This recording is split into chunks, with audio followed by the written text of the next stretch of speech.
So guys, ngayon susunduin natin yung alaga ko kasi kakatapos lang ng school niya. So, andito siya, susunduin natin.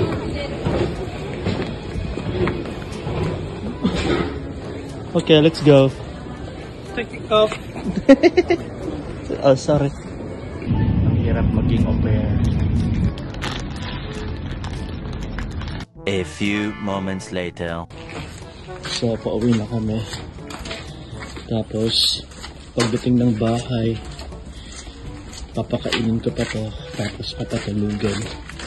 Ang hirap talaga ng buhay maging isang au pair. Sobrang hirap. Lalo na pag yung alaga mo, ganito nakalaki. Mas matangkad pa sa'yo. Sobrang hirap, pero kailangan lumaban sa buhay.